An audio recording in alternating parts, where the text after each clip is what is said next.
नमस्कार, मी अनुप रामदासराव पारवे, ICT instructor. मला वर्किंगसाठी 2 शाळा मिळालेल्या आहे। त्यापैकी पहिल्या शाळेचं नाव आहे उर्दू हायस्कूल रिद्धपूर आणि दुसऱ्या शाळेचं नाव आहे ZP हायस्कूल चिंचोली गवडी। मी मोर्शी ब्लॉकमध्ये कम्प्युटर इन्स्ट्रक्टर म्हणून या दोन्ही शाळेमध्ये काम करत आहे। आजचा आपला मित्रांनो कम्प्युटरचा महत्त्वाचा टॉपिक आहे, अतिशय महत्त्वाचा टॉपिक आहे। त्या टॉपिकचं नाव आहे डिफरन्स बिटवीन रॅम आणि रोम। रॅम आणि रोम ह्या दोन्हीही गोष्टी कम्प्युटरच्या निगडित आहे, कम्प्युटरच्या रिलेटेड आहे। त्यामुळे सर्व विद्यार्थ्यांना रॅम आणि रोम ही बाब समजणे, ही गोष्ट समजणे काय आहे, याचं फंक्शन काय आहे, याचा फरक काय, हे कशा प्रकारे संगणकामध्ये काम करते, याच्याबद्दल थोडक्यात माहिती जाणून घ्यायची आहे। तर सुरू करूया आजचा टॉपिक। आजच्या आपल्या टॉपिकचं नाव आहे difference between RAM and Rome.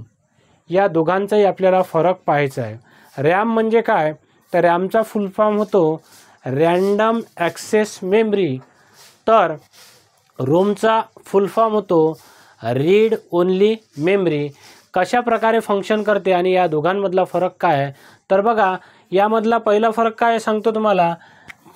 RAM म्हणजे काय, तर रॅमचा अर्थ होतो रँडम ॲक्सेस मेमरी। रॅमचा जो फुल फॉर्म आहे रँडम ॲक्सेस मेमरी, तर रोमचा फुल फॉर्म आहे रीड ओनली मेमरी।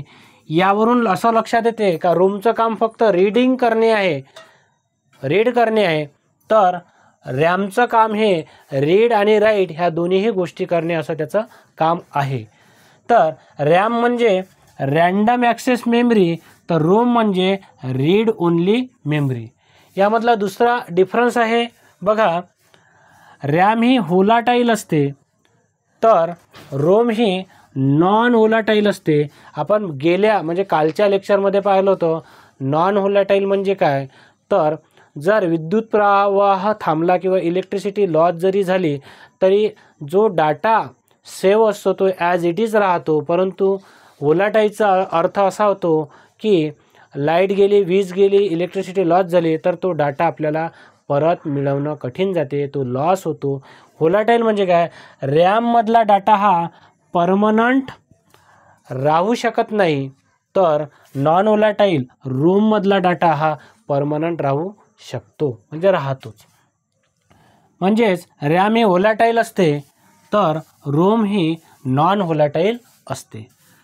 रॅम आणि रोममधला तिसरा फरक मित्रांनो असा आहे की RAM large size with high capacity. जी रॅमची जी साईज आहे लार्ज असते आणि त्याची कॅपॅसिटीसुद्धा हाय असते। जास्तीत जास्त कॅपॅसिटीमध्ये रॅम ह्या उपलब्ध असतात। 2 GB असो अथवा 4 GB असो, त्याच्यापेक्षा 8 GB असो, अशा आपल्या कन्फिगरेशननुसार, आपल्या नीडनुसार आपल्याला रॅमची साईज ही वाढवता येते। तर रोमची साईज ही लहान असते, स्मॉल साईजमध्ये, आणि त्याची कॅपॅसिटीसुद्धा लेस कॅपॅसिटी असते।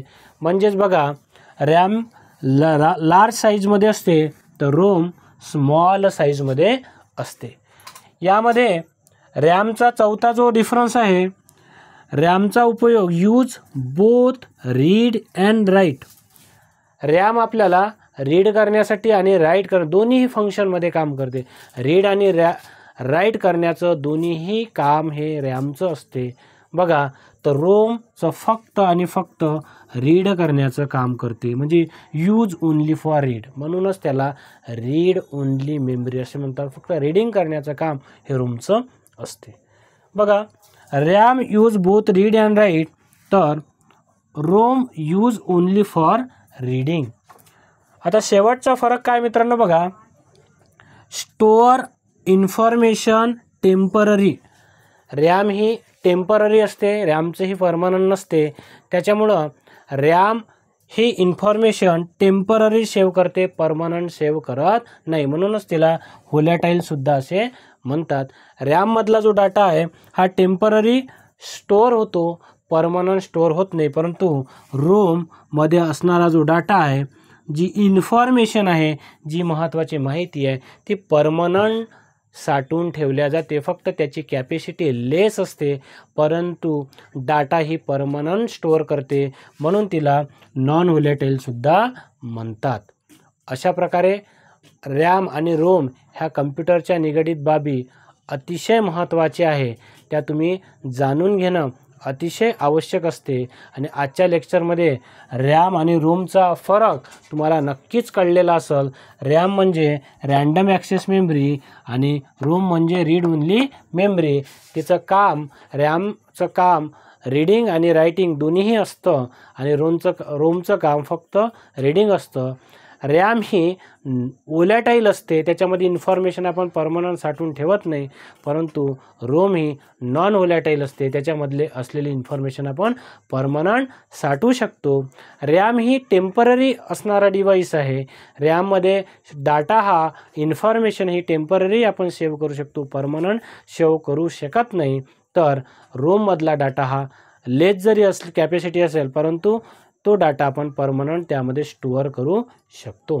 रॅमची कॅपॅसिटी हाय असते, त्याच्यामध्ये डाटा सेव्ह करण्याची कॅपॅसिटी जास्त असते, परंतु याच्या उलट रोमची कॅपॅसिटी ही लो असते. अशा प्रकारे रॅम आणि रोम हा कम्प्युटरचा दोन्हीही महत्त्वाचा भाग आहे. आजचा लेक्चर तुम्हाला नक्कीच आवडलेला असेल, नक्कीच तुमच्या फ्युचरसाठी उपयोगी ठरेल अशीच अपेक्षा करतो आणि आजच्या या व्हिडिओला विराम देतो. धन्यवाद. धन्यवाद.